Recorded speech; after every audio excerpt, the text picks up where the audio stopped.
जय बोलो देवादिदेव एकधरा श्री भगवान महावीर स्वामी की जय जय जय अहिंसा परमो धर्म की जय जय जय परम पूज आचार्य गुरुवर श्री विद्यासागर जी महाराज जय की जय जय पूज मुनिवर श्री परम प्रमाण पूज मुनि सागर श्री जी। प्रमाण सागर जी महाराज की जय जय जय पूज मुनिवर श्री अरह सागर जी महाराज की।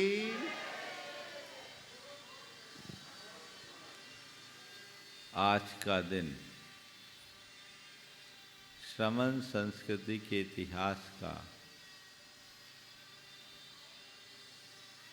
अनूठा दिन है। आज की तिथि में आचार्य महाराज की दीक्षा हुई और उन्होंने अपनी दीक्षा को सार्थक किया। 54 वर्ष पूरे हो गए। आज 55वें वर्ष में प्रवेश किए। मेरी दृष्टि में गुरुदेव ने केवल दीक्षा नहीं ली, अपितु आज से एक नए युग की शुरुआत हुई। जिस समय गुरुदेव की दीक्षा हुई थी उस समय देश में मुनियों की संख्या बहुत थोड़ी थी और समाज में मुनियों के प्रति श्रद्धा भी बहुत कम थी। लेकिन गुरुदेव ने जब से दीक्षा धारण की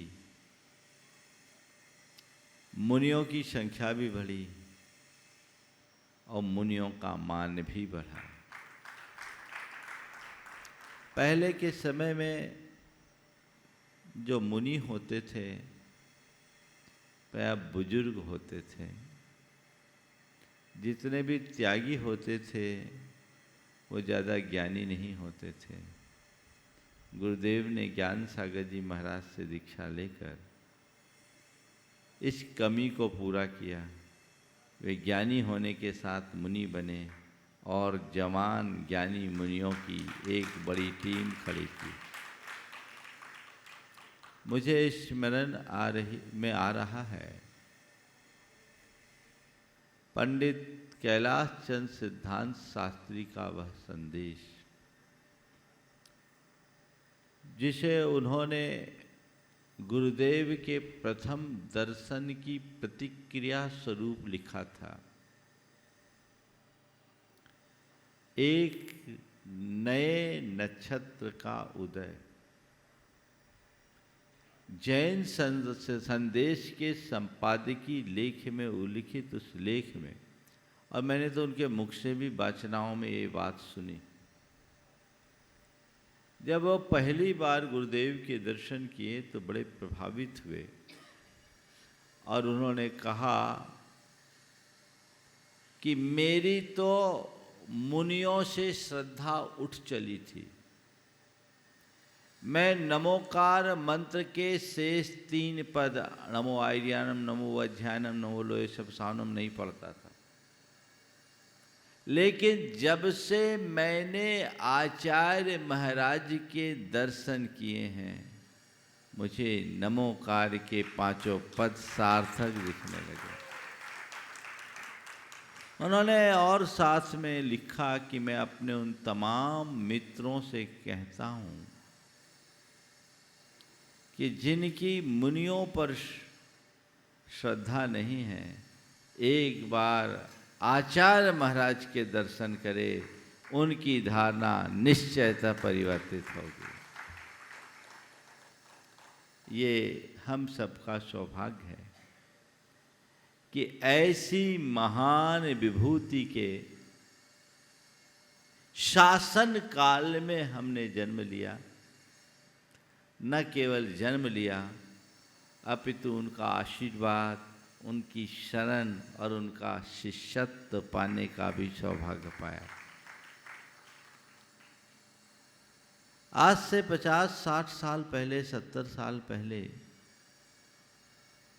देश में मुनियों का बड़ा अभाव था। बहुत कठिन थे साधु के दर्शन। गुरुदेव ने उस मार्ग को बड़ा स्पष्ट कर दिया।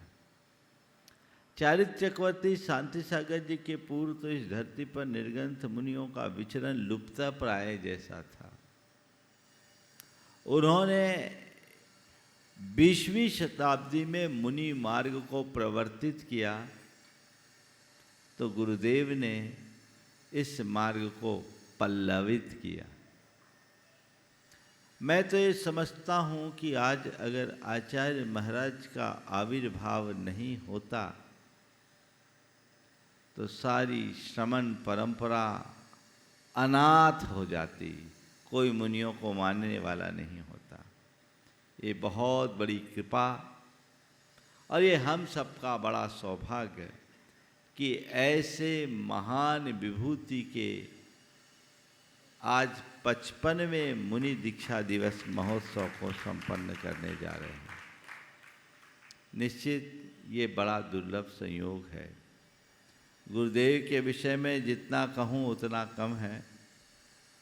उनके संदर्भ में कुछ भी कहना तो ऐसा है कि कोई नमक की पुतली को समुद्र में डालकर उसकी था नापना चाहे।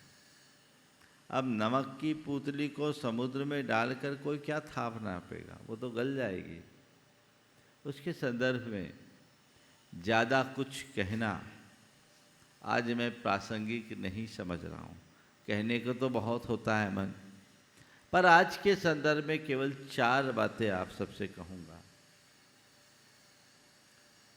दीक्षा लेना, दीक्षा देना, दीक्षा निभाना और दीक्षा का फल पाना। ये चारों बातें बहुत दुर्लभ है। सबसे पहली बात है दीक्षा लेना। दीक्षा लेना कोई सहज काम नहीं है। अनंत जन्मों का पुण्य जब फलता है तब कोई दीक्षा ले पाता है। अनंत जन्मों का पुण्य फलता है तब कोई दीक्षा ले पाता है। गुरुदेव ने आज दीक्षा ली, वे उनके जन्म जन्मांतरों के पुण्य का सुफल था। और मुझे लगता है ये दीक्षा उनकी इस भाव की दीक्षा नहीं है, पिछले अतीत के अनेक भावों में भी उन्होंने दीक्षा धारण की होगी। उसी का प्रताप, उसी का तेज आज हम सबको देखने को मिल रहा है। हमें भी सौभाग्य मिला है दीक्षा लेने का। पर दीक्षा कोई वस्तु नहीं है जो कहीं से जाके ले लिया जाए। दीक्षा एक परिणाम है जो बहुत दुर्लभता से प्रकट होते। दीक्षा लेना कोई सरल और आसान काम नहीं है। आज कोई भी व्यक्ति बोलते मैं तो दीक्षा ले लूँ, कदाचित तुम तन के कपड़े भले उतार दो, मन के कपड़े उतारना बहुत कठिन है। और जब तक भीतर से तुम दीक्षित ना हो, तुम्हारे दीक्षा लेने का कोई अर्थ भी नहीं है।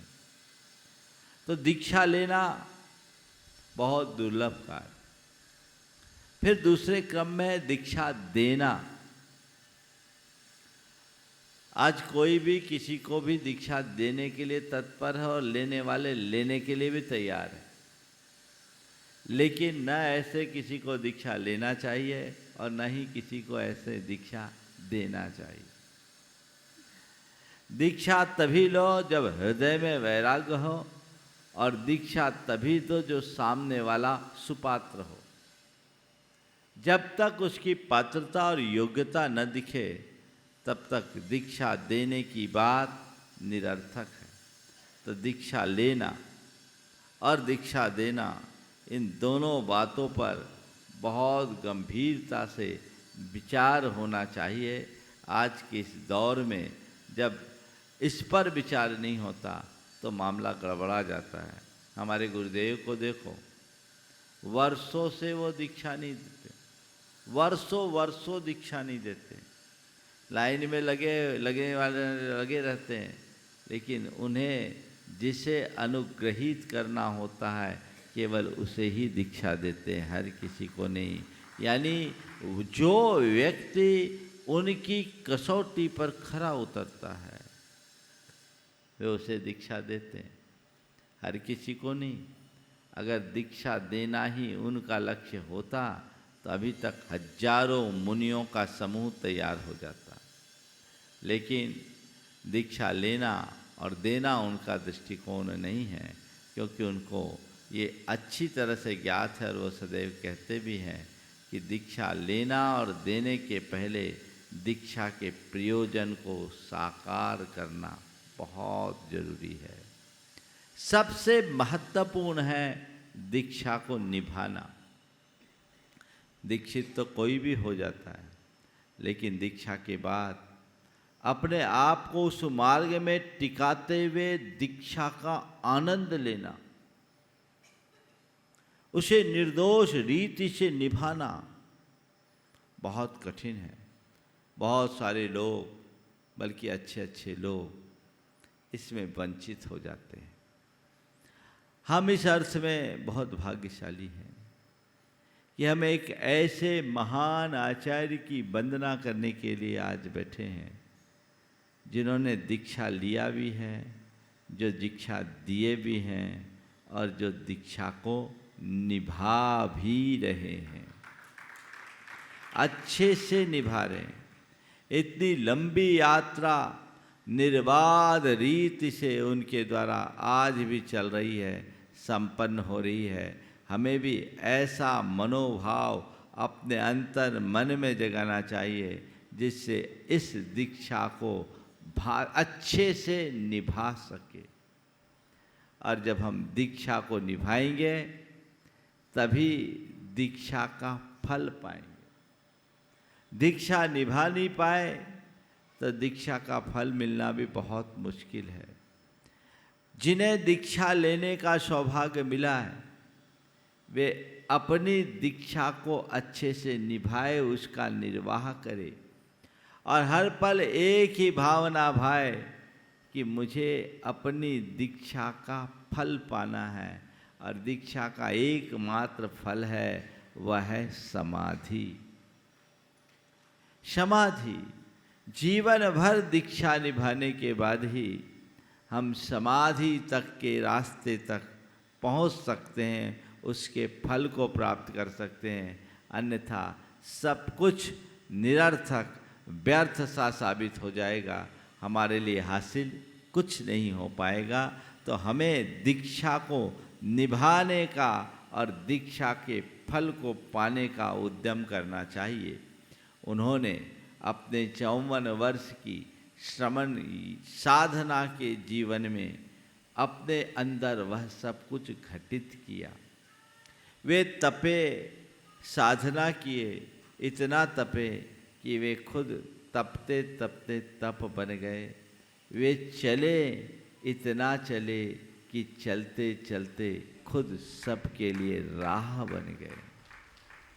जो तपते तपते तप बने और चलते चलते राह बने, जो आज हमें रास्ता दिखा रहे हैं, त्याग और तपस्या के बल पर जो जैन धर्म की पर्याय बन गए हैं, ऐसे महान गुरुवर के इस दीक्षा दिवस के अवसर पर मैं एक ही भावना भाता हूँ कि हे गुरुदेव, आप इसी तरह अपनी शरण छाया हम सबको प्रदान करते रहें। आप दीर्घायुष्क हों, आपका जीवन स्वस्थ हो और आपकी वरदानी छाँव तले पूरी समाज भी स्वस्थ बने रहे। और यदि आयु लगती हो तो हम सबकी आयु आपको लग जाए, ताकि आने वाली कई दशाब्दियों तक हम आपके इस शरण छाँव को प्राप्त कर सके। इस मंगल घड़ी में हम सब ये भावना भाएं कि वे इसी तरह आज की तरह पूर्णतः स्वस्थ होकर अपने जीवन को हम सबको अपना मार्गदर्शन देते रहें और अपने जीवन को धन्य कर सके। इतना ही कहकर आज मैं विराम लूँगा।